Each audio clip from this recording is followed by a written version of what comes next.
Paz do Senhor, irmãos, tudo bem? Mais uma aula do seminário profético sobre o reino de Deus, a respeito do reino milenar de Cristo aqui na Terra. Queria saudar os irmãos com a paz, esperar os irmãos que estão entrando aí, uma boa noite para todo mundo, boa noite para todos os irmãos, que Deus abra o entendimento de cada um. A gente sempre fala sobre esse assunto, é um assunto que me traz muito regozijo no coração, muita felicidade, falar sobre o reino de Cristo, o milênio de Cristo aqui na Terra, a restauração de todas as coisas, para quando no final o Pai vier com a cidade santa, lá do céu, encontrar tudo restaurado pelo noivo e pela noiva. Coisa maravilhosa. A gente vai falar sobre essas coisas aqui nessa aula de hoje. E mostrar para vocês que o reino de Cristo aqui na Terra é literal e não apenas espiritual. Tá? A gente vai mostrar isso aqui nessa aula. Como funciona a engrenagem do reino de Deus através do Filho da Igreja aqui na Terra. Tá bom? Que Deus abra o entendimento em nome de Jesus de cada um de vocês. Que vocês entrem com o coração aberto. Aqueles que não conhecem a revelação do reino milenar de Cristo, que recebam de coração aberto como crianças, para poder o Espírito de Deus ministrar no coração de vocês. Tá bom? Que não seja eu falando, seja o Espírito do Eterno através de mim, para a edificação da igreja. Amém? Vamos começar então. Ó. Eu vou começar compartilhando esse texto com vocês aqui. Ó. Nós vamos começar a falar sobre o milênio, que diz assim: então vi descer do céu um anjo, tinha na mão a chave do abismo e uma grande corrente. Ele segurou o dragão, a antiga serpente, que é o diabo, Satanás, e o prendeu por 1000 anos. Lançou-o no abismo, fechou-o e pôs selo sobre ele, para que não mais enganasse as nações até se completarem os 1000 anos. Depois disto, é necessário que ele seja solto pouco tempo. Esse evento, ele tem que acontecer antes do milênio ser instaurado. Cristo, ele vem no toque da 7ª trombeta e essas coisas já vão começar a acontecer concomitantemente, quase que em paralelo. Esse anjo, ele desce e prende o diabo lá no fundo do abismo, que é o Sheol, ou Hades, a região do mundo dos mortos. Essa região, a gente tem vídeos falando sobre isso. Você sabe que ela é dividida em seio de Abraão e tormento. E entre um lado e o outro, uma região e a outra, tem um abismo no meio. Um abismo profundo. E é no fundo desse abismo que o diabo é acorrentado e selado, preso por 1000 anos. Irmãos, a prerrogativa de se ter um milênio de justiça e de paz é que o diabo esteja preso. Tá? O diabo tem que estar preso. Um reino não pode ter 2 senhores. Cristo vem tomar do diabo aquilo que ele tomou do homem lá no Éden. Então, é preciso que Cristo tome do grileiro, do salteador, aquilo que lhe foi prometido, tanto para Cristo como para a igreja, e como para as nações, o reino aqui na terra. Então, Cristo, no toque da 7ª trombeta, toma o reino desse mundo do diabo, porque o mundo jaz no maligno, e estabelece o seu reinado por 1000 anos. E não é à toa que no texto está falando de 1000 anos, o período exato ao qual Satanás fica preso. Vamos lá, vamos continuar lendo o que o texto vai dizer. No verso 4 diz assim: vi também tronos, e nestes sentaram-se aqueles aos quais foi dada a autoridade de julgar. Vi ainda as almas dos decapitados por causa do testemunho de Jesus, bem como por causa da palavra de Deus. Tantos quantos não adoraram a besta, nem tampouco a sua imagem, e não receberam a marca na fronte e na mão. E viveram e reinaram com Cristo durante 1000 anos. O restante dos mortos não reviveram, até que se completassem os 1000 anos. Esta é a primeira ressurreição. Bem-aventurado e santo é aquele que tem parte na primeira ressurreição. Sobre esses, a segunda morte, que é o lago de fogo, não tem autoridade. Pelo contrário, serão sacerdotes de Deus e de Cristo e reinarão com ele os 1000 anos. Aqui nesse texto, a gente já consegue perceber a literalidade do milênio. A gente consegue ver que o milênio é literal. O diabo vai ser preso e os reis e sacerdotes que ressuscitarem na primeira ressurreição, que foram comprados e remidos com o sangue de Jesus, aqueles que morreram ressuscitarão, e os que estiverem vivos, permanecerem vivos na vinda do Senhor, serão transformados vivos. E com aqueles que ressuscitarem e foram transformados, subiremos juntos com o Senhor para o encontro nos ares. É o que Paulo fala em 1 Tessalonicenses. E ali é o arrebatamento. Mas esse texto está falando que o diabo é preso, que é estabelecido trono, que é o tribunal de Cristo. Ele fala, ele é levado a ver as almas dos decapitados, aqueles que foram martirizados no período da grande tribulação, e também em todo o decorrer da era cristã, né, que foram perseguidos e martirizados e mortos pelo nome de Jesus, por causa do testemunho. Todos esses vão ressuscitar na vinda do Senhor ao toque da sétima trombeta. E, ao ressuscitarem, serão transformados e reinarão com Cristo por 1000 anos. Entendeu, irmãos? Vê aí, aqui eu estou já adentrando o milênio, coisas que antecedem o estabelecimento do reino milenar. Esse texto não fala todas as coisas, mas ele já conta alguns eventos do retorno de Cristo aqui para a Terra, falando da ressurreição e da prisão do diabo. A gente não pode deixar de falar sobre essas coisas. Vamos aqui agora, ó, vou passar mais um slide, vocês vão ver aqui, vai ter um cronogramazinho, uma linha do tempo, falando sobre esses eventos. Olha lá, aqui em cima você vê a volta do Rei Jesus, uma coroa, ele voltando, chegando aos ares, entre nuvens, da terra, ressuscita os que morreram e são transformados, e os vivos que permanecerem vivos na sua vinda, transformados serão juntos com os que ressuscitaram e subirão para o encontro do Senhor nos ares, entre as nuvens. Isso vai acontecer ao mesmo tempo em que na terra vai estar acontecendo o sexto cálice da ira de Cristo, da ira de Deus. É quase que paralelo. No final do sexto cálice, o anticristo vai estar reunindo as suas tropas no Vale do Megido. Dá uma olhada lá em Apocalipse 16, você vai ver, no sexto cálice da ira de Deus, o texto que diz e relata o evento em que sai da boca da besta, do diabo, do dragão e do falso profeta, espíritos de rãs imundos, trazendo as tropas do Oriente que vêm andando pelo rio Eufrates, que vai estar seco, para o lugar que se chama Armagedon. E nesse momento, Cristo ainda não veio para a terra. Ele está vindo, tá? E ele vai tocar a sétima trombeta e o povo de Deus vai se encontrar com ele nos ares. E aí, para se reunir para a batalha do Armagedon. Vai ter exércitos na terra, formado pela besta, pelo falso profeta e os seus marcados, né? Os que colocarem a marca, para pelejar contra aqueles que vêm no nome do Senhor, Cristo e a igreja, certo?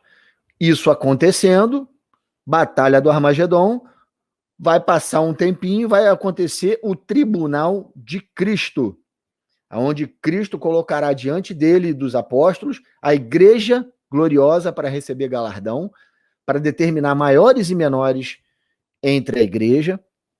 Depois vai colocar a besta e o falso profeta que estarão aprisionados, vão colocar para arderem vivos no lago de fogo e enxofre, povos, línguas e nações, mais que sobraram da batalha do Armagedon, que colocaram a marca também, né, e que não foram para a batalha do Armagedon, porque existem pessoas que vão para esta batalha, vão ser chamados pela besta, pelo falso profeta e pelo diabo, através desses espíritos imundos de rãs. Esses marcados, muitos virão para essa batalha, mas outros se esconderão daquele que vem no nome do Senhor. Está em Joel, esse texto. Está em Zacarias, se eu não me engano, também falando sobre isso. Não sei se é Zacarias 14, se eu não me engano. Mas depois os irmãos conferem. E aí muitos vão fugir da presença daquele que vem no nome do Senhor. O Joel fala isso. E aí, irmãos, esses que estão marcados, mas que são covardes e vão fugir, esses vão ser capturados e levados diante do tribunal de Cristo para serem lançados vivos no lago de fogo e enxofre. Esses são a besta. Besta são povos, línguas e nações, que tem uma conformidade de 7 cabeças e 10 chifres, certo? São povos, línguas e nações, e a gente já sabe sobre esse assunto. Esses povos vão ser lançados vivos no lago de fogo e enxofre, certo? E o falso profeta, que é o anticristo, a pessoa do anticristo, o espírito do anticristo encarnado nessa pessoa, vai ser lançado vivo também no tribunal de Cristo, dentro do lago de fogo que arde com enxofre. E depois Cristo vai trazer diante dele as nações que restaram sem a marca da besta, e essas vão ser julgadas, e dentre elas determinados maiores e menores para adentrar no reino milenar, para serem regidos por Cristo e a igreja. E ali a gente vai ver mais na frente um pouquinho toda a engrenagem deste reino e a restauração dele, tá? Vão se passar do tribunal de Cristo até o estabelecimento do reino de Cristo mesmo na terra, né, que já inicia com a festa dos tabernáculos, 7 meses para colherem os ossos daqueles que morreram, ajuntarem num lugar determinado. Tudo isso vai acontecer e está aí determinadinho nessa linha do tempo, nesse mapa mental que o irmão Igor fez para a gente. Tá certo? E aí vai ser estabelecido o templo de Ezequiel em cima do Monte Sião e a restauração de Jerusalém, restauração da terra, dos povos, dos animais e tudo mais. Tá certo? Fiz um grande resumão aqui. Vamos lá. Eu vou passar o próximo slide aqui. Entendido esse resumo, essa linha do tempo? Vamos para a restauração das nações. Vamos lá. Olha aqui, ó. Esse milênio de Cristo e a igreja na terra tem objetivos, irmãos. A gente não pode esquecer que a terra, no contexto da vinda do Senhor Jesus, no toque da 7ª trombeta, vai estar em calamidade. Isso eu gosto sempre de deixar bem em evidência. Não podemos perder o contexto em que estaremos vivendo na volta do Senhor Jesus, na última semana de Daniel, nos últimos 7 anos, até a vinda de Jesus para esta terra, a sua segunda vinda. Vão ter caído trombetas na terra, vão ter caído cálices da ira de Deus, vai ter havido guerra, o sol não vai aparecer, a lua não vai dar seu brilho, estrelas cairão do firmamento, o mar vai estar em sangue, não vai ter chuva por 3 anos e meio. Olha só quanta assolação vai ter na terra. Vão ter terremotos que vão fender a terra pelo meio. Olha quanta coisa, quanta desgraça vai acontecer. E fora o último cálice da ira de Deus, que são uma saraivada de pedra caindo sobre a grande Babilônia. Então, quanta coisa vai acontecer e em que estado de calamidade, quanta gente morta vai ter nessa terra. Você vai ver que os seres humanos vão realmente precisar, aqueles que perseverarem até o fim sem a marca, vão precisar realmente de restauração. É muito sofrimento que vai ter antes da vinda do Senhor Jesus.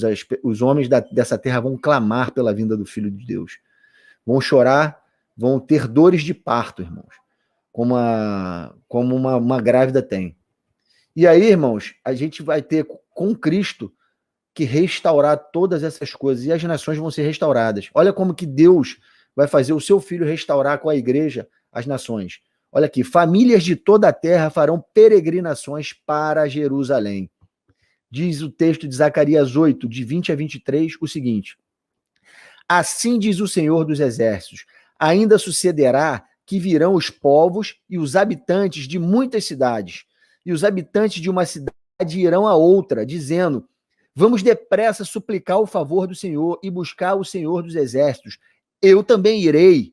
Assim virão muitos povos e poderosas nações a buscar em Jerusalém ao Senhor dos Exércitos e a suplicar o favor do Senhor. Assim diz o Senhor dos Exércitos: naquele dia sucederá que pegarão 10 homens de todas as línguas das nações, pegarão, sim, na orla das vestes de um judeu, dizendo: iremos convosco, porque temos ouvido que Deus está convosco. Esse texto está falando das nações, irmãos. As nações subindo a Jerusalém para aprenderem do Senhor, pedirem o favor do Senhor. E esse texto não é o único, ele se completa com outros que a gente vai ler, tá? Em Zacarias mesmo, em Isaías, a gente vai ver que eles vão se completando. Você vai ver que as nações elas vão precisar subir a Sião, em Jerusalém, onde está o templo de Ezequiel, e onde está o Senhor Jesus e a igreja, e os sacerdotes inferiores. Eles vão ter que subir para aprender de lá a lei e a palavra de Deus.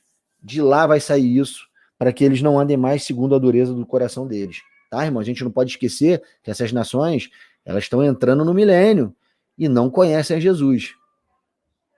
Vão começar a entender toda a engrenagem do milênio, todo um reino de sacerdotes.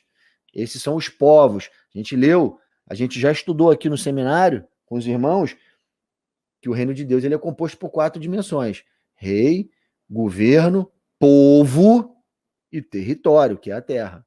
Então, isso tudo a gente vai ver nesse estudo. A gente vai ver todas essas coisas, todas essas dimensões aqui. Vamos continuar. Vou ler mais um texto que fala sobre a peregrinação dos povos a Jerusalém.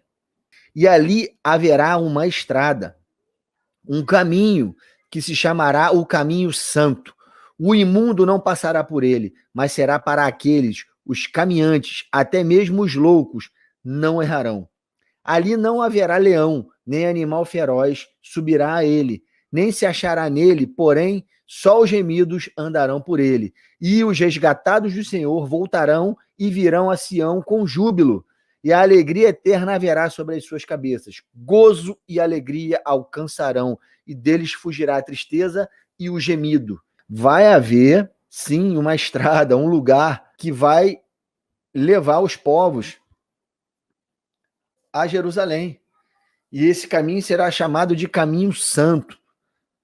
Ali andarão os resgatados do Senhor, as nações, e os remidos. Ou seja, os reis e sacerdotes caminharão por ali também.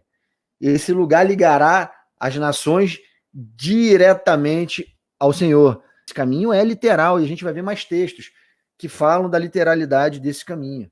Naquele dia haverá estrada do Egito até a Assíria, e os assírios virão ao Egito, e os egípcios irão à Assíria, e os egípcios servirão com os assírios. Naquele dia, Israel será o terceiro com os egípcios e os assírios, uma bênção no meio da terra. Quando você conhece a revelação do templo de Ezequiel, você conhece a revelação do templo de Ezequiel e entende geograficamente aonde Jerusalém está, aonde a nação de Israel está, você vai ver por que ela é chamada de umbigo do mundo. Ela está no centro do planeta Terra. Ela, Israel, Jerusalém especificamente, onde vai estar o trono do Senhor, vai conectar todas as nações da Terra ali. Por isso tem uma porta, as portas da cidade, que um povo só pode entrar pelo norte, o que entrar pelo norte sai pela porta do sul, e o que entra pela porta do sul sai pela porta do norte. Jamais o que entrou pelo sul volta pela do sul, e o que entrou pela do norte sai pela do norte. Eles têm que se cruzar, e aí se cumpre essa palavra que a gente acabou de ler nesse texto de Isaías. Naquele dia haverá a estrada do Egito até a Síria, e os da Síria virão ao Egito. Como? Passando por Israel, passando pela cidade santa. E ali no meio eles entregarão os seus sacrifícios, as suas oblações e congregarão entre si. Olha que coisa maravilhosa que Deus faz. Ele pega e faz a cidade de Jerusalém ser a terceira com a Assíria e com o Egito. E isso é só um exemplo. Não é só a Assíria e o Egito que vão sobrar. Vão sobrar todas as nações da terra e todas entrarão por esses caminhos pela porta da cidade para adorar ao Rei Jesus e entregar as suas primícias, os seus holocaustos, as suas oblações. Tá certo? Isso é muito tremendo na palavra de Deus. Esse acréscimo de Isaías 19 é tremendo. E isso vai acontecer no milênio. Muito tremendo esse texto. Vamos lá, vamos continuar. E acontecerá nos últimos dias, que se firmará o monte da casa do Senhor no cume dos montes, e se elevará por cima dos outeiros, e concorrerão a ele todas as nações. Olha só, todas as nações, não é só a Síria e o Egito. Ali naquele texto falava especificamente de Isaías, também falava só da Síria e do Egito, mas aqui já está colocando todas as nações da terra. E irão muitos povos e dirão: vinde, subamos ao monte do Senhor, à casa do Deus de Jacó, para que nos ensine os seus caminhos e andemos nas suas veredas, porque de Sião sairá a lei e de Jerusalém a palavra do Senhor. Que tremendo, né, irmãos? Todas as nações subirão para ir à casa do Deus de Jacó, em Jerusalém, no Monte Santo de Sião, porque de lá sairá a lei e de Jerusalém a palavra do Senhor. Lei. Irmãos, a gente não pode esquecer que a lei para as nações, ela se resume em festas. A lei, ela não tinha só a parte civil, a parte jurídica, a lei, ela tinha a parte cerimonial também. Então, eles vão aprender a lei porque vai ter Páscoa, vai ter tabernáculos, vão ter festas de lua nova, eles vão aprender a lei e a palavra do Senhor. Parece redundante, né? Ué, mas a lei não é a palavra de Deus? Sim, a palavra de Deus é a parte da lei, a palavra de Deus é a parte civil, os mandamentos, o que Deus ordena. E a lei, sairá a lei é a parte cerimonial. Então você vai ver que as nações elas vão aprender sobre os sacrifícios, sobre as festas, e o que aquilo significa, e o que aquilo representa.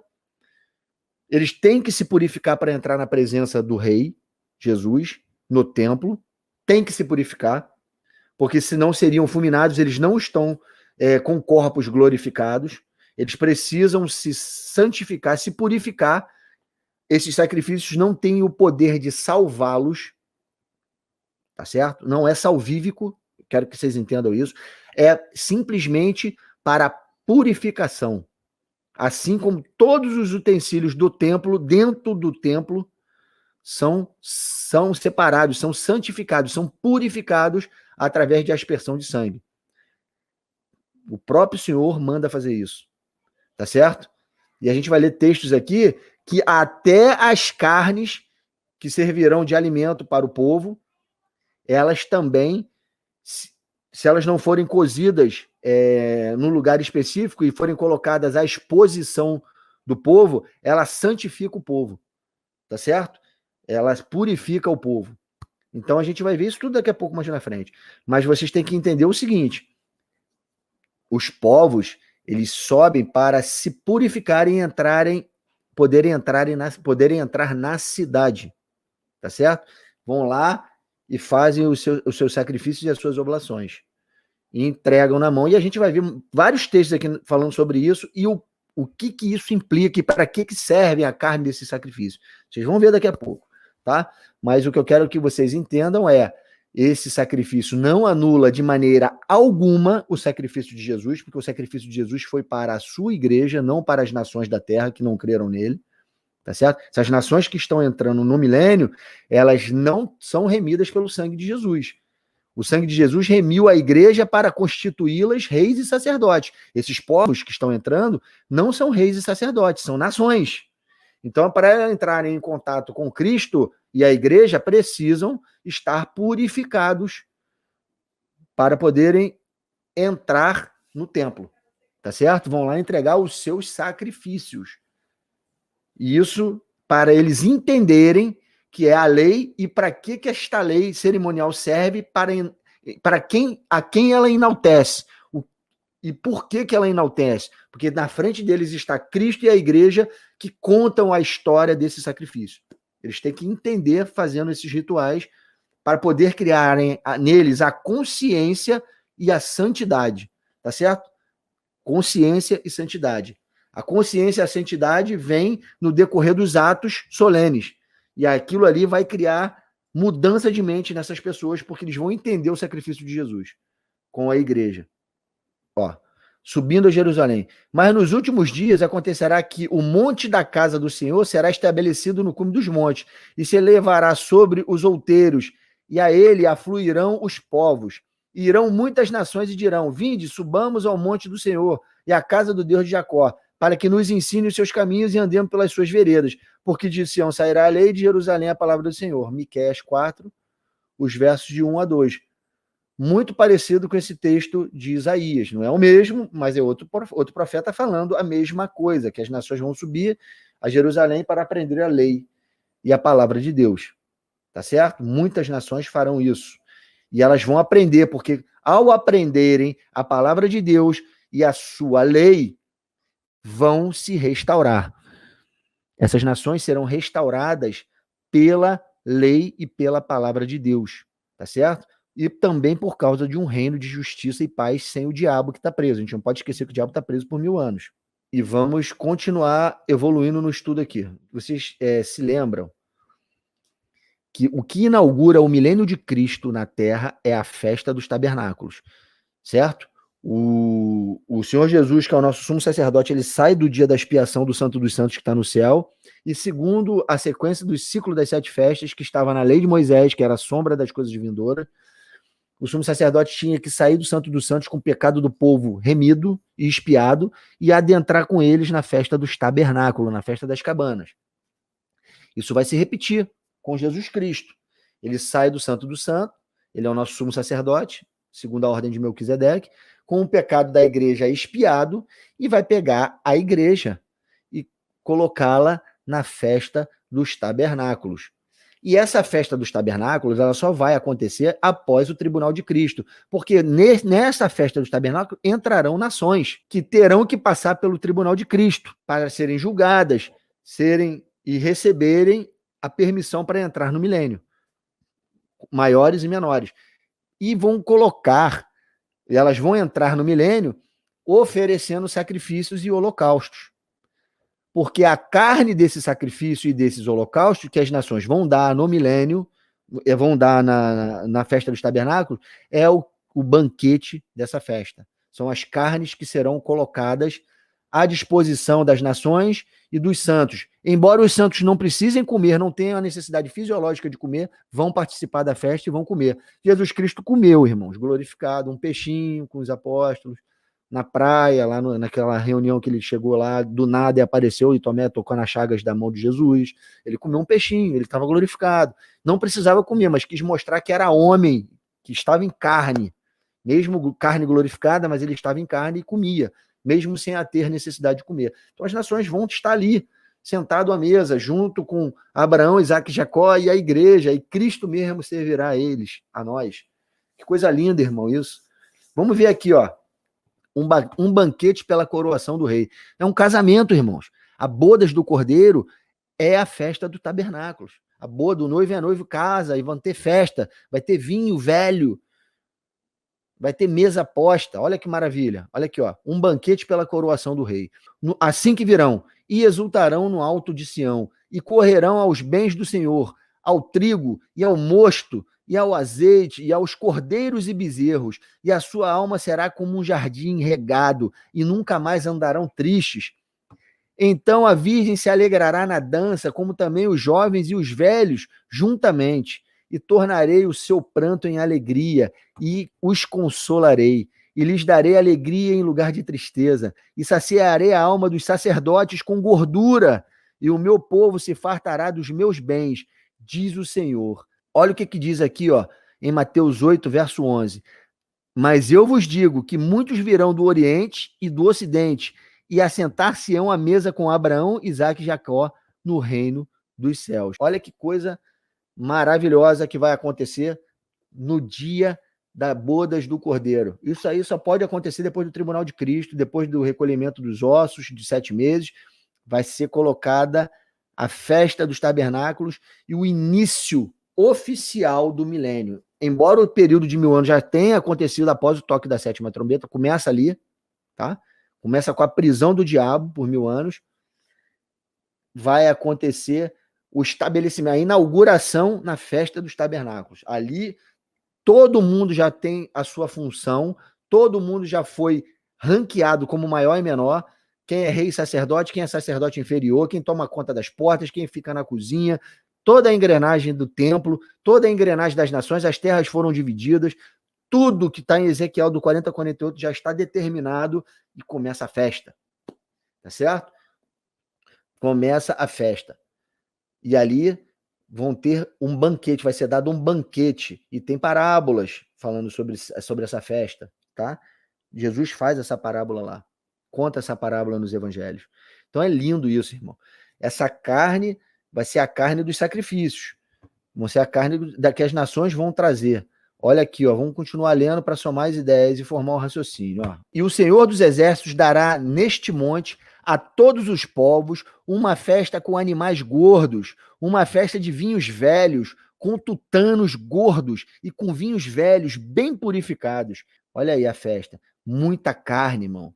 Irmãos, animais gordos, aquela carne gorda, suculenta. Tu imagina que coisa, o padrão de Deus para fazer essas coisas. Esses animais sem a mortalha de maldição sobre eles. Que coisa maravilhosa, que qualidade que vai ser isso. Vinhos velhos, vinhos guardados. Tudo isso dentro no dia dessa festa, nessa solenidade que é a festa dos tabernáculos, o casamento. Entenda o que o texto está dizendo. Quem dá para Jesus, quem dá para ele, para serem purificados esses holocaustos, essas oblações, são as nações. Mas isso vai servir de alimento para a própria nação, para os sacerdotes que vão estar ali, e vai ser a comida da festa. Então, quem está bancando, né, vamos dizer assim, é o noivo. A festa é paga pelo noivo, vamos dizer assim. E o noivo vai estar arregando a festa com vinhos velhos, carne, como aqueles textos que a gente leu, com tutanos, carne gorda. Esse é o alimento da boda, das bodas do Cordeiro, ao qual Abraão, Isaac e Jacó vão estar lá sentados e vai vir pessoas do Oriente, do Ocidente, sentar-se à mesa com eles e comer. E Cristo os servirá. Tá certo, irmão? Você vê que coisa maravilhosa. Um banquete pela coroação do rei. O rei vai prover esse banquete, porque as nações vão trazer as suas melhores primícias para serem sacrificadas e para serem comidas, né? Vão servir de alimento para as próprias nações e para os sacerdotes ali na festa dos tabernáculos. Tá certo? Eu quero que vocês entendam que as nações elas vão ser restauradas mediante a lei e a palavra de Deus que vai sair de Jerusalém, e eles não vão andar mais segundo a dureza do seu coração. Vão ser transformados pela própria palavra de Deus, porque vão entender quem é Cristo e o seu sacrifício, e vão ter dentro de si o caráter do Filho de Deus e o caráter da igreja gloriosa, do noivo e da noiva. Tá certo? E vão ser nações privilegiadas. Só que Jerusalém também vai ser reconstruída. Jerusalém da terra, que vai estar em calamidade, arrebentada na vinda de Cristo, ela precisa ser reconstruída. Ela precisa ser remontada, vai ser embelezada. E a gente vai ver isso. Olha aqui, ó. Eis que vem dias, diz o Senhor, em que esta cidade será reedificada para o Senhor, desde a torre de Ananel, norte de Jerusalém, até a porta da esquina, noroeste de Jerusalém. E a linha de medir estender-se-á para diante dela até o outeiro de Garebe, sudoeste de Jerusalém, e virar-se-á para Goa, local próximo a Jerusalém. E todo o vale dos cadáveres e da cinza, e todos os campos até o ribeiro de Cedron, que é o riacho ao leste de Jerusalém, até a esquina da porta dos cavalos para o oriente, serão consagrados ao Senhor. Não se arrancará nem se derrubará, mas eternamente. Jeremias 31, do 38 ao 40. Aí aqui, ó, o irmão Igor ele fez um mapinha para você ter o entendimento de como Jerusalém, a cidade, o monte vai ficar. Vai ser ampliado. Olha o tamanho da cidade e aonde está o templo. Olha lá, ó. Todo o Monte Sião vai ser essa região aumentada. E aqui está o templo de Ezequiel. Ó. Tá certo? O templo está aqui. O Monte Sião, a cidade está aqui erguida sobre o monte, ampliada. Tá certo? E aí estão as coordenadas aí, ó. De cada lugar que a gente leu. Porta do Oriente, Porta de Ouro, Porta das Ovelhas, Porta do Peixe, Porta Velha, aqui, ó, os muros, ó, tá certo? Para entrar na cidade, vai ser aumentada. Jerusalém está aumentada de tamanho. Ela vai ser embelezada e aumentada de tamanho no milênio. Vai ser restaurada, como nunca ficou na face dessa terra, Jerusalém. Vai ser uma coisa tremenda. Tá certo, irmãos? Sendo assim, vamos falar aqui de novo, vamos voltar falar sobre que no território, né, no território aqui da terra, do reino de Deus, do milênio de Cristo, vai haver um local fora da cidade de Jerusalém, mas dentro na terra, no próprio território da terra, ali na Judéia, ali naquela região ali, vai ter um lugar especificamente para o Lago de Fogo, o território onde estarão colocados os inimigos de Deus, o território dos inimigos de Deus. E isso a gente vai começar a ler agora. Lago de Fogo e Enxofre, o território dos inimigos de Deus. Apocalipse 20, verso 10, diz assim: o diabo, o sedutor deles, foi lançado para dentro do lago de fogo e enxofre, onde já se encontraram não só a besta, como também o falso profeta, e serão atormentados de dia e de noite pelos séculos dos séculos. Esse texto está falando de quando o diabo, lá depois do Gog e Magog, lá no final do milênio, que vai haver uma rebelião, não é uma batalha, é uma rebelião.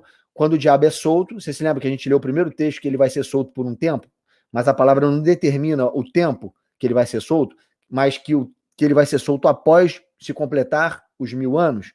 O diabo é solto e vai vir infernizar o reino. Vai querer fazer uma rebelião e vai enganar muitos com a sua palavra. E muitos cairão. A palavra diz que muitos cairão. Aí, ó, e diz assim, ó, o diabo, o sedutor deles, foi lançado para dentro do lago de fogo e enxofre, lá depois do trono branco.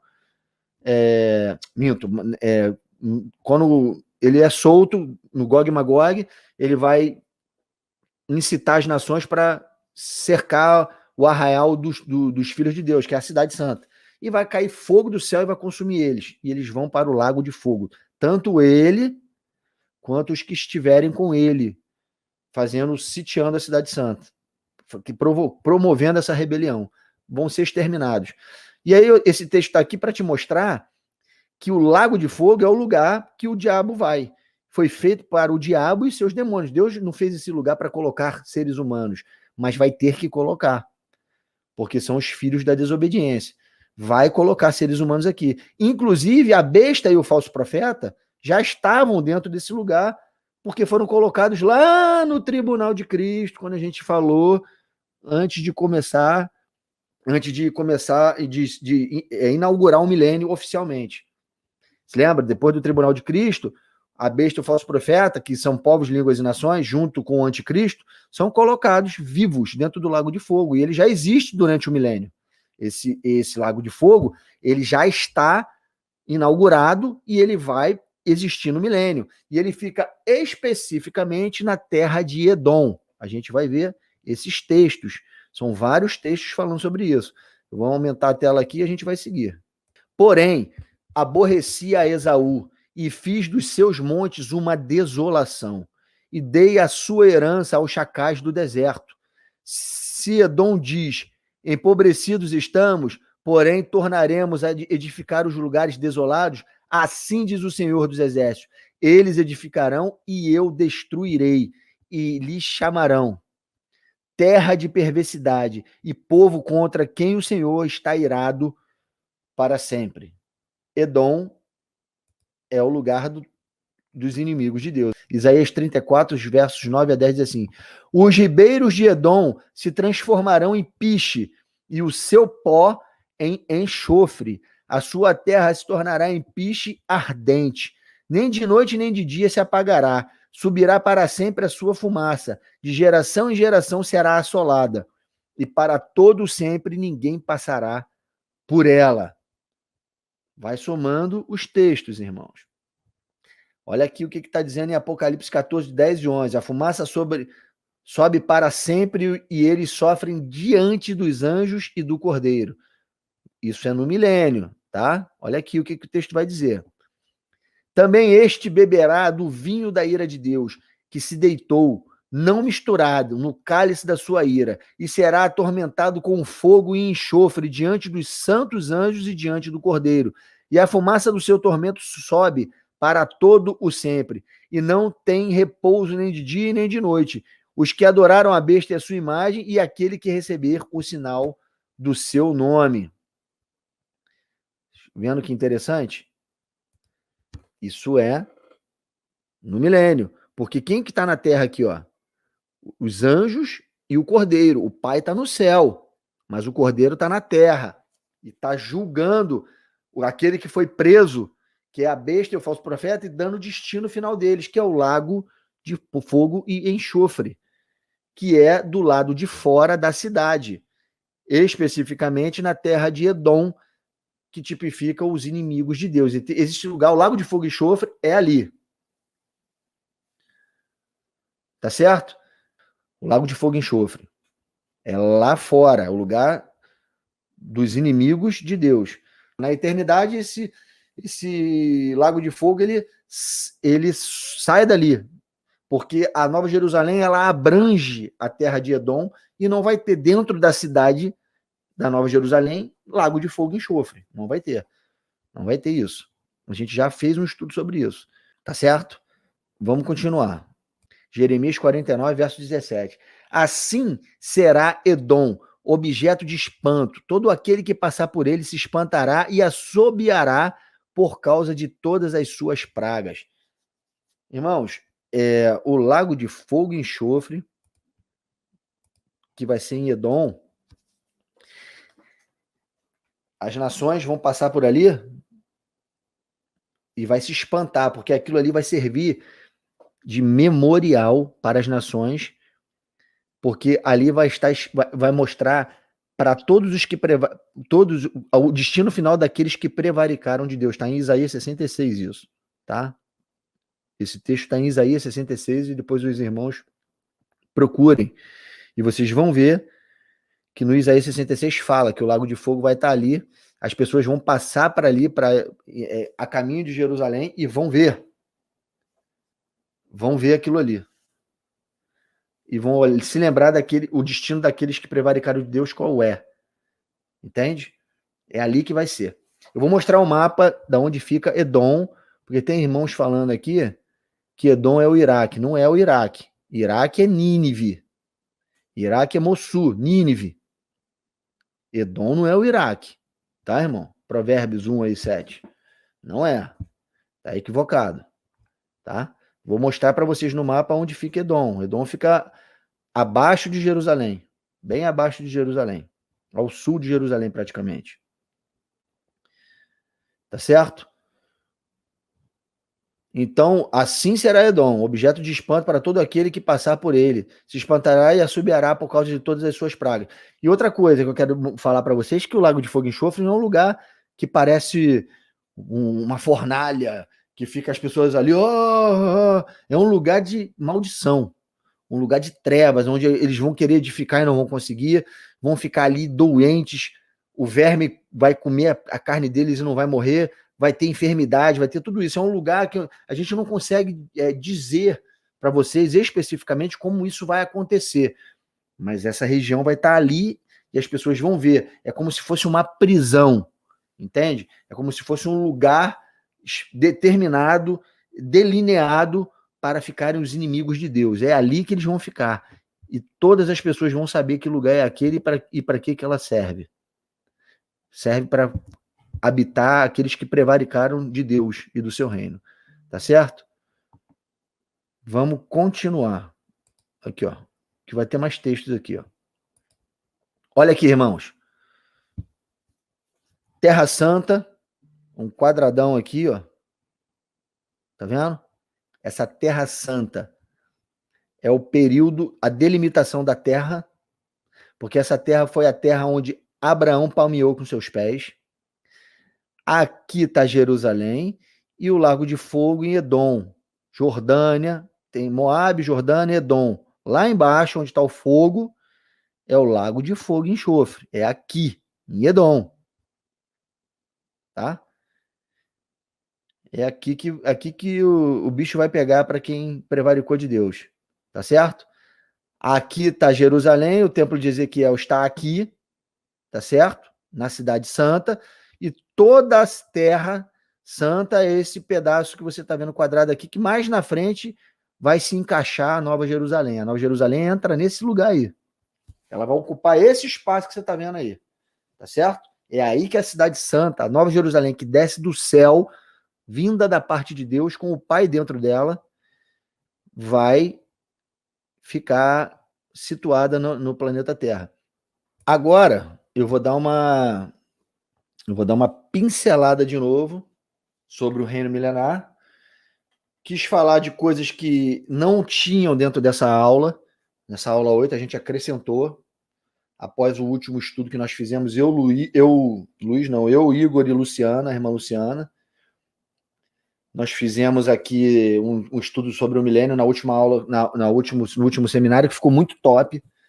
E aí o Igor acrescentou esses textos e essas informações nessa aula, que eu creio que edifica muito, porque a gente tem que avançar na engrenagem do reino, né? Mostrar coisas mais profundas dentro da literalidade do milênio. Não adianta eu ficar falando que o milênio é literal e não mostrar como funciona, aonde vão estar geograficamente situadas as coisas, como funciona o templo, tá certo? Tudo isso a gente vem falando para a edificação de vocês que estão nos assistindo aí, que estão nos ouvindo aí nesse seminário. Tá certo? Vamos agora, vou falar do governo mundial de Cristo. Agora, até esse ponto, o que a gente falou antes disso se referia à restauração das nações, como elas seriam restauradas pela palavra de Deus e pela lei, pelo sacrifício e pela mudança de mente dessas nações. Isso vai ser colocado, incutido dentro da cabeça desses povos, para que eles não andem mais na dureza do seu coração e entendam quem é Cristo e que caráter é o que o rei que governa eles tem. Eles vão andar segundo a Cristo, segundo a luz da igreja de Cristo, tá certo? A cidade para onde eles vão lá, Jerusalém da Terra, onde vai estar o templo, vai sair dali a lei. E eles vão ser adestrados, vão ser ensinados e doutrinados a não andar mais segundo a dureza do seu coração, tá certo? E aí, com isso, eles sofrem uma restauração. Mas nem todos serão restaurados. Nem todos. Porque no final do milênio tem uma rebelião e a gente vai falar disso. Mais na frente um pouquinho. Então, esses textos que eu li foi para mostrar restauração das nações, restauração de Israel, de Jerusalém, que vai estar completamente destruída, e Cristo e a igreja e as nações vão reedificar essa cidade, aumentar e embelezar ela, e aonde fica também o lugar que serão colocados os inimigos de Deus. Falei tudo até agora a respeito desse assunto. Só que agora nós vamos falar sobre o governo mundial de Cristo. O que Cristo e a igreja farão? O que a igreja foi chamada para fazer dentro desse milênio com Cristo? Vou botar aqui para gente. Vamos lá. Vencida a Guerra Santa, que é a do Armagedon, o trono do Senhor será estabelecido. Ó. Mateus 25, 31. Quando vier o Filho do Homem na sua majestade e todos os anjos com ele, então se assentará no trono da sua glória. O trono de Cristo é Jerusalém da terra. O trono do Filho foi prometido a ele, em Lucas 1,32, quando o anjo veio falar com Maria, a seguinte frase: este será grande, esse que está no seu ventre, Maria, será grande, e será chamado o Filho do Altíssimo. Deus, o Senhor, lhe dará o trono de Davi, seu pai. O trono da glória do Senhor Jesus Cristo é o trono de Davi, seu pai, o seu antecedente, a sua raiz genealógica, o seu descendente. É isso que o texto está dizendo.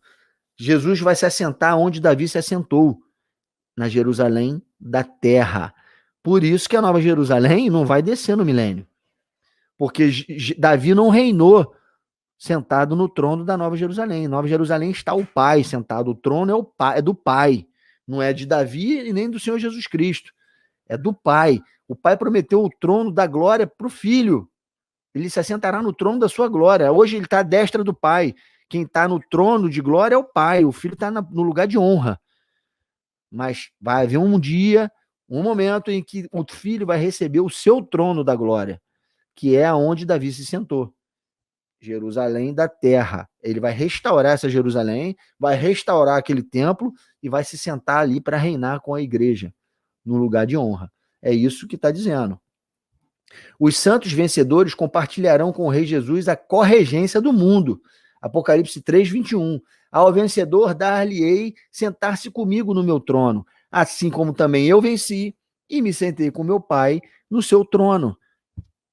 Tudo que acontece com Cristo vai acontecer com a igreja que for vencedora. Assim como o Filho venceu e subiu e reinou, sentou no lugar de honra com o Pai, na corregência, ele vai fazer o mesmo com seus irmãos, com o seu corpo, com a sua noiva. Aquele que vencer, ele vai dar de sentar à sua direita, como o Pai fez com ele. Tudo que acontece com Cristo acontece com a noiva, cabeça e corpo. Olha como os irmãos primitivos pensavam. Policarpo aos Filipenses. Olha só, Policarpo eu não me lembro, eu não quero falar besteira que ele foi discípulo de algum apóstolo, eu não me lembro. Mas Policarpo fez parte da igreja primitiva. Ele foi discipulado por discípulos e apóstolos do Senhor Jesus Cristo. Olha o que ele dizia: se o aguardarmos neste mundo, falando do Senhor Jesus, se aguardarmos o Senhor Jesus nesse mundo, ele nos dará em troca o tempo futuro, pois ele nos prometeu ressuscitar-nos dentre os mortos, e se a nossa conduta for digna dele, também reinaremos com ele, se tivermos fé. Se a nossa conduta for digna e se tivermos fé. E se não negarmos, reinaremos junto com ele. Ou seja, aquele que perseverar, como estava em Apocalipse 3, e aquele que vencer, vou dar o lugar de honra, assim como eu venci, meu Pai me deu o lugar de honra. É proporcional e condicional. Tem condição, tá? A nossa conduta tem que ser digna e temos que ter fé para podermos perseverar até o fim e reinarmos com ele, sermos dignos de sermos reis e sacerdotes. Jerusalém, em Sião, será a capital do mundial do reino. Jerusalém será a capital mundial do reino. É dali que sai a lei. É ali que o Senhor Jesus está sentado, porque Davi se sentou ali. Jeremias 3,17. Naquele tempo, chamarão a Jerusalém de trono do Senhor. Nela se reunirão todas as nações em nome do Senhor, e já não andarão segundo a dureza do seu coração maligno, porque vão para lá, vão entregar os sacrifícios, vão se purificar, vão ter a consciência do que estão fazendo, vão ter mudança de mente por causa daquilo que estão sendo ensinados e daquilo que estão fazendo, porque está sendo feito em plenitude, tá? Essa lei, esses sacrifícios estão sendo feitos em plenitude, em perfeita condição de fazer, totalmente diferente de como foi feita na velha aliança. Não era feita em plenitude. Ali a consciência vai estar sendo feita, os sacerdotes vão estar fazendo aquilo ali em plenitude, com plena consciência, vai ser completamente diferente. Tá certo? A lei vai ser ensinada em plenitude e esses povos não vão ter dureza de coração. Tá certo? Não vão andar mais segundo a dureza do seu coração. O diabo está preso, irmãos. Eles vão aprender o que é justiça e o que é paz. O que é fazer a vontade de Deus em plenitude, na terra como ela é feita no céu. Assim como é a oração que o nosso Senhor Jesus Cristo nos ensinou. Tá certo? Não andarão mais segundo a dureza do seu coração maligno. Olha o que o Justino Marte, que morreu defendendo isso que ele está falando, fala. Esse é um irmão primitivo nosso, um irmão da igreja primitiva, um dos pais da igreja. De minha parte, eu e alguns outros cristãos de mentalidade correta não só admitimos a futura ressurreição da carne, mas também 1000 anos em Jerusalém, reconstruída, embelezada e aumentada, como o prometem Ezequiel, Isaías e os outros profetas. Olha só, o irmão Justino falando de Ezequiel, irmãos. E aí, olha só, esse irmão primitivo que aprendeu com os apóstolos, falando que Ezequiel promete uma Jerusalém reconstruída e embelezada. E essa promessa está lá em Ezequiel do 40 ao 48. E hoje tem irmãos no século 21 querendo refutar o que o nosso irmãozinho Justino morreu defendendo. Olha só, irmãos. Olha o que ele está falando, se não é um balizamento perfeito ao que a gente está ensinando para vocês aqui. O irmãozinho primitivo já tinha consciência disso, já sabia disso, que essa Jerusalém aqui seria reconstruída. Se essa Jerusalém vai ser reconstruída, embelezada e aumentada, como é que a Nova Jerusalém desce antes do milênio? Desce no milênio? Se a Nova Jerusalém ela já está pronta, pronta da parte de Deus, pronta para nós. Ela não precisa ser restaurada nem embelezada, ela já está pronta. Quem precisa ser restaurada e embelezada é a Jerusalém da terra, da onde Davi reinou e que reinará o Filho de Deus.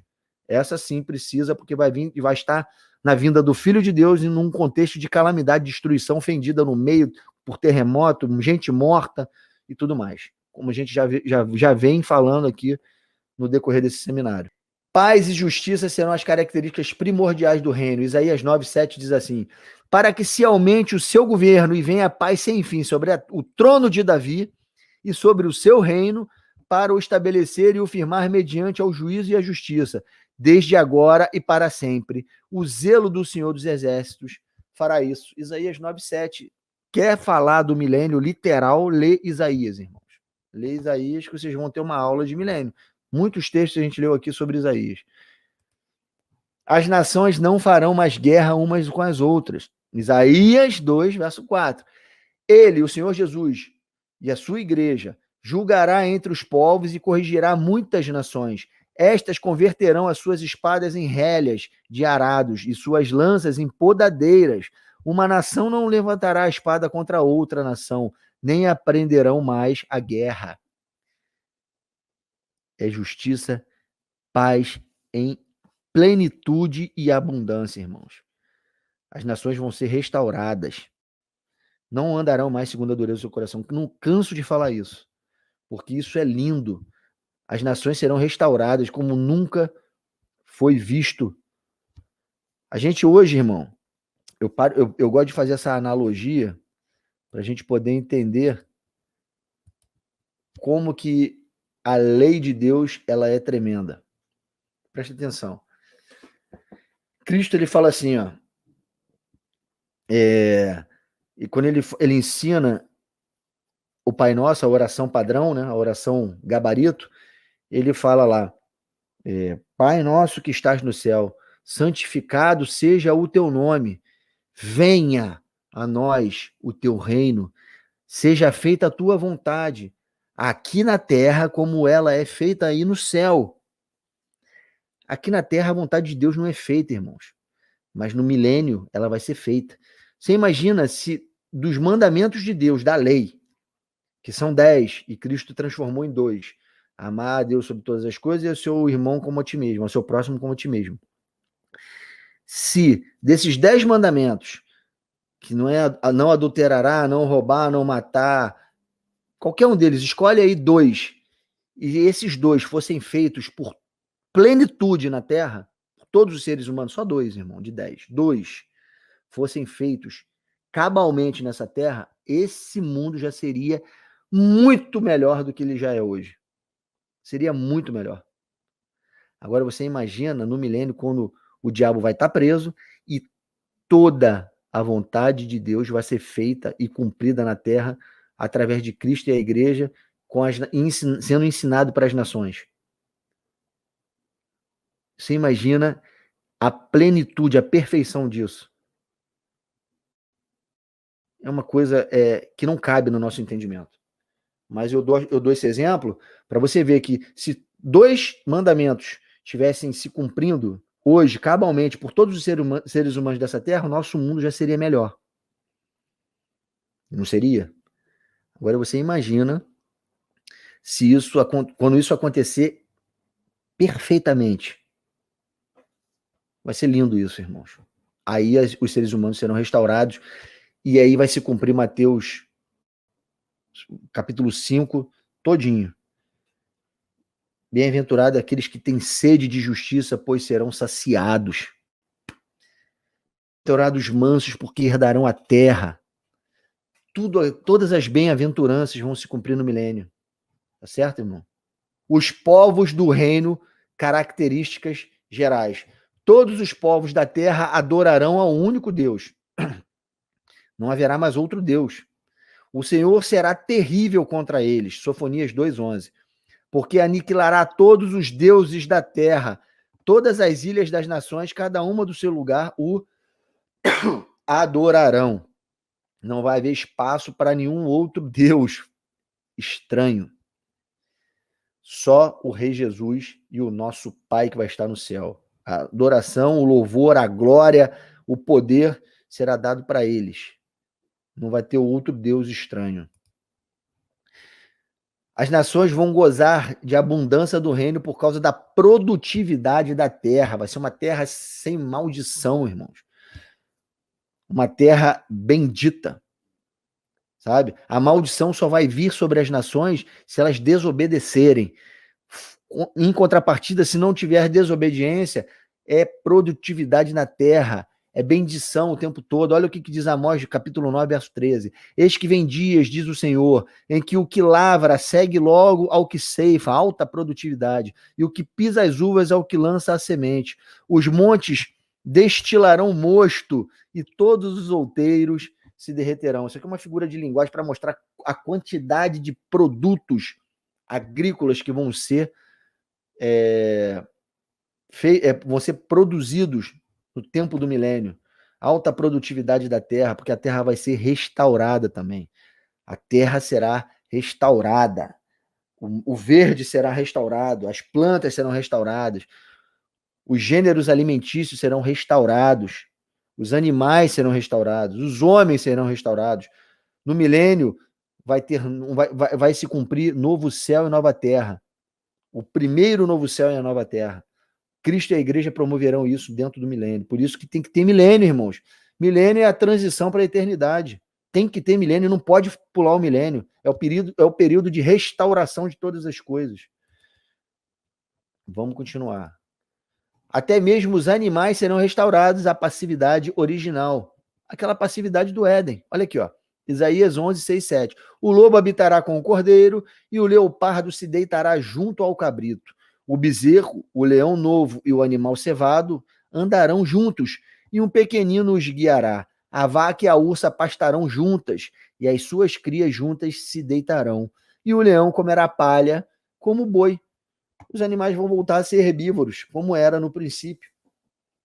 E se isso aqui hoje, irmãos, esse cenário fosse montado hoje aqui, no mundo que a gente vive, seria uma catástrofe, uma carnificina, um sanguinarismo completo. Morte atrás de morte. Um ia comer o outro, um ia matar o outro, e a criança ia morrer.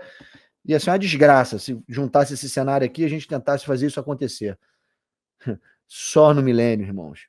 Só com a restauração de todas as coisas que isso vai acontecer em plenitude. Olha aí que bonito. E o leopardo se deitará junto ao cabrito, e o bezerro e o leão novo e o animal cevado andarão juntos. Olha aí que bonito. Olha que coisa maravilhosa. E é muito tremendo.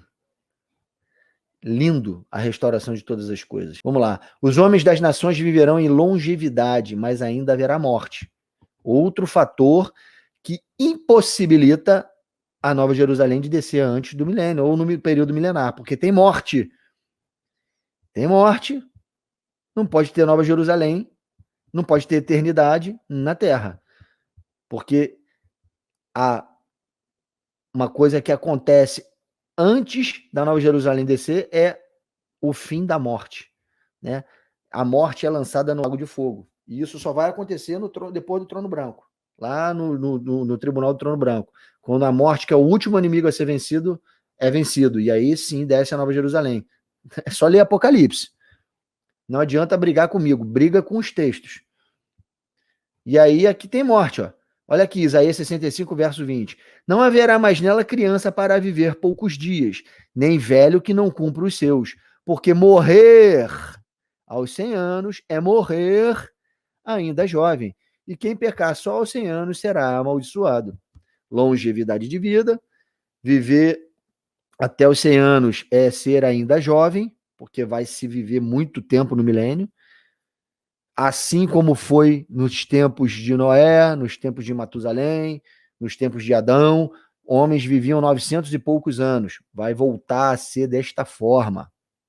E morrer aos 100 anos é morrer ainda jovem, a maioridade é aos 100 anos.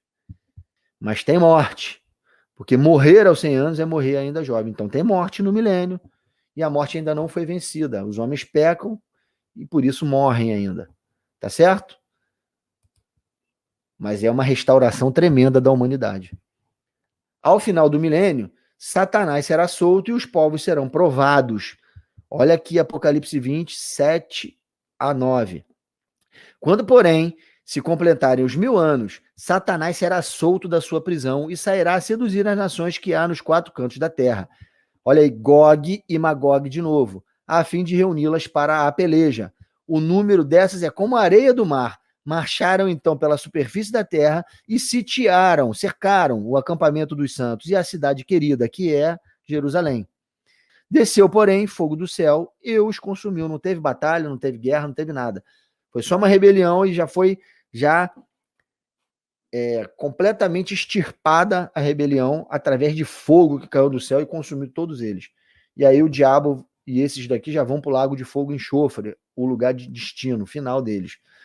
Tá certo? Mas notem que o diabo é solto e engana muitos. Ué, irmão Pedro, mas as nações não foram restauradas? Elas não estão restauradas? Elas não deveriam andar não mais segundo a dureza do seu coração? Você mesmo falou isso, irmão. Sim. Mas olha aqui. Deus nunca tirou o poder de escolha de nenhum homem. Esses caras, eles podem ir lá, devem ir lá, sacrificar, se purificar dos seus pecados, mas não atingir a consciência daquilo que estavam fazendo. Vocês se lembram que no Antigo Testamento, na lei de Moisés, muitos do povo de Israel sacrificavam simplesmente pelo ritual, mas não tinham a consciência daquilo que estavam fazendo? Você se lembra que no tempo de Jesus já havia comércio dentro do templo, quando na lei de Moisés era para trazer a primícia do novilho, a primícia da colheita, e eles compravam tudo ali em Jerusalém e davam de qualquer maneira cabrito manco, ave sem bico, e era uma catástrofe. Jesus foi, quebrou tudo, estavam fazendo mercandagem dentro da casa de oração, que era o templo. Vocês se lembram disso? Quando eram para trazer de casas. Aí eu te pergunto, esses homens tinham consciência daquilo que Deus estava forjando na cabeça deles? De pegar um novilho novo. Olha só a diferença, irmão. Preste atenção no que eu vou dizer aqui, que isso faz toda a diferença. E é assim que será no milênio para as nações. Os homens vão cuidar dos animais. Os animais vão voltar ao estado original deles. Esses animais vão ser criados pelos homens, desde pequenininho. E aí você vai ter que pegar e levar o mais novo, o mais perfeito para Deus, para sacrifício, para a purificação dos seus pecados. Se você tem a consciência daquilo que você está fazendo, você, obviamente, vai olhar para aquilo ali e vai se sentir constrangido de ter que tirar a vida daquele animal para a purificação dos seus pecados. Isso é o que Deus queria cravar na mente desses homens endurecidos de coração na época de Moisés e na época da velha aliança. Só que esses homens não conseguiam atingir o que Deus estava falando, porque Deus faria isso com o cordeiro que tiraria o pecado do mundo, que era o seu filho. Deus estava querendo mostrar para o povo o valor daquilo que eles estavam dando, criar um valor sentimental de uma coisa nobre que eles estariam dando para Deus, porque Deus daria a coisa melhor, mais nobre que ele tinha para dar para os seres humanos, que era o seu filho. Era isso que Deus queria construir na cabeça do povo hebreu. E eles não entenderam. No milênio, As nações vão pegar os animais e vão fazer a mesma coisa, em gratidão a Cristo pelo que ele fez pela igreja e porque ele possibilitou aquele reino de justiça e paz para aquelas nações. Você está entendendo isso, irmãos? Eles vão fazer com consciência. Aquilo que eles estão fazendo é um memorial do que Cristo possibilitou para eles de entrarem no milênio e estarem usufruindo de um reino de justiça e paz. Eles precisam entender aquilo e, com isso, mudança de mente, gratidão, eterna gratidão ao que Cristo e a igreja vai fazer por eles por 1000 anos, possibilitou para eles. Tá certo, irmão? É isso que Deus, através de Cristo e a igreja, quer construir na cabeça do seu povo pelos sacrifícios. E aí tinham muitos irmãos, tinham muitos hebreus que faziam isso de qualquer maneira, assim como vai ter no milênio. Pessoas que vão ali pelo ritual, pela obrigação de estar fazendo aquilo. E esses vão ser seduzidos pelo diabo, e vão ser enganados, e vão se juntar com Gog, sendo Magog. Gog é o rei de Magog. É uma tipologia de inimigo de Deus e seu povo. Gog é rei de Magog. É o príncipe do povo, que é o diabo aí nessa hora, que está solto, e Magog é o seu povo. E você pode ver que faz referência de Gog e Magog, é sempre aquele povo árabe, muçulmano. São eles, novamente, que vão ser ludibriados pelo diabo, porque já tinham seu coração endurecido, e vai ser enganado, e vão vir para cima do arraial do povo de Deus e vão ser exterminados de uma vez por todas. E não vai ter mais conversa para cima deles. Após o juízo final, trono branco, Jesus entregará pessoalmente a regência da terra ao Deus Pai. Depois que todos os inimigos tiverem sido vencidos, Cristo, em reverência ao Pai, porque sempre foi assim, Cristo sabe muito bem o seu lugar, certo? E nós, como filhos, corpo de Cristo, também sabemos o nosso. Ajudaremos o nosso rei a restaurar todas as coisas, porque em 1 Coríntios capítulo 15, verso 24, vem a coisa mais maravilhosa, que diz assim: e então virá o fim, quando ele, o Senhor Jesus, entregar o reino ao Deus e Pai, quando houver destruído todo o principado, bem como toda a potestade e poder. E se você continuar lendo esse texto, vai falar que a morte foi vencida e o último inimigo é a morte. Depois que todos os inimigos forem vencidos, destruído, todo o principado, como toda a potestade, aí o filho, em submissão, entrega o reino ao Pai. Tá entendendo por que não vai, a Nova Jerusalém não desce antes? Porque como é que vai se cumprir esse texto de 1 Coríntios? Se no início do milênio a morte ainda existe, o diabo ainda vai ser solto no final do milênio, me explica como que a Nova Jerusalém desce com Deus no início do milênio. Isso é coisa de gente maluca. Isso aí é gente entorpecida, que dorme profundamente e está aí na internet ensinando. Tá certo, irmãos? Eu queria que vocês vissem essa live novamente, depois com calma, anotando os textos, meditando sobre eles, tá? Eu não quero, de maneira alguma, empurrar nada goela abaixo de vocês, nem é esse o objetivo. Eu sei que é muita informação, são muitos textos, muitos encadeamentos de raciocínio. Eu sei de tudo isso. Não é fácil, foram anos meditando, anos aprendendo sobre esse assunto. Eu, o Igor, irmão Luciano, irmão Luiz. Muita meditação, muita conversa, para a gente tentar pegar isso tudo, colocar muito mastigadinho para vocês. Mas eu queria que vocês vissem novamente, anotassem, deixassem seus comentários, suas perguntas, as coisas que concordam e discordam com educação, e assim a gente vai crescendo na estatura e na perfeita varonilidade do Filho de Deus, juntos, como corpo de Cristo. Tá? Um assunto desse não pode dividir o povo de Deus. Não caiam nessa conversa, irmãos, que é um assunto que vai dividir o povo de Deus. Pelo contrário, esse assunto é para unir os filhos de Deus, porque esse assunto é o propósito eterno de Deus, através de Cristo e a igreja. Tá certo? Espero que tenha sido claro, espero que vocês tenham gostado. Falem desse seminário para mais irmãos, porque daqui a pouco ele vai recomeçar, tá certo? Eu queria que ao invés de 144, aí, o número profético, 144 assistindo live. Aí, irmão Igor, 144, hein? Agora 5. queria que tivessem 300, 400 pessoas, não é para minha glória, nem para a glória do irmão Igor, da irmã Luciana, da irmã Fernanda, minha esposa, que dá essas aulas aqui.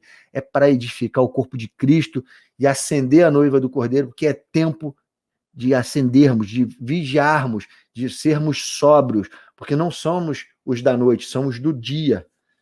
Somos aquele que estará aguardando o nosso noivo com as candeias acesas, tá? Eu conto com vocês, irmãos. Chame seus irmãos, mandem e-mail para o irmão Igor, entrem em contato com ele e se inscrevam. Tragam irmãos, tragam parentes, tragam amigos para assistir esse seminário.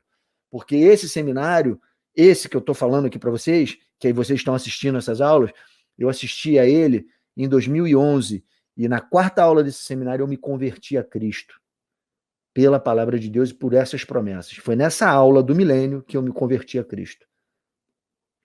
Eu espero que muitas irmãos tenham as suas escamas dos olhos caídas, se edifiquem e tragam irmãos para aprender sobre essas coisas maravilhosas, sobre essas promessas maravilhosas que Deus tem para nós, os eleitos, e para as nações. Tá certo? Traga irmãos, mais irmãos, tragam pessoas, enche isso aqui de gente. Essa é a missão de vocês. Vamos junto nessa empreitada, divulgando o evangelho do reino de Deus. A palavra de Deus diz que e este evangelho do reino será pregado para todo povo, língua e nação em testemunho, e então virá o fim. Só depois que esse evangelho for pregado para todo povo, língua e nação em testemunho, vai vir o fim. Então vamos fazer a nossa parte, irmãos. Tá certo? Espero que vocês tenham gostado. Espero que tenha edificado a vida de vocês. Tá bom, irmãos? Que a paz do Senhor Jesus Cristo esteja com o coração de vocês, que vocês tenham sido edificados. Vocês durmam com Deus e assistam novamente. Não se esqueçam de compartilhar essa live com seus irmãos. Não esqueçam de se inscrever nos nossos canais, no meu canal, no canal do irmão Igor. E até o próximo estudo. Que Deus abençoe vocês. Tá bom, irmãos? Fiquem na paz.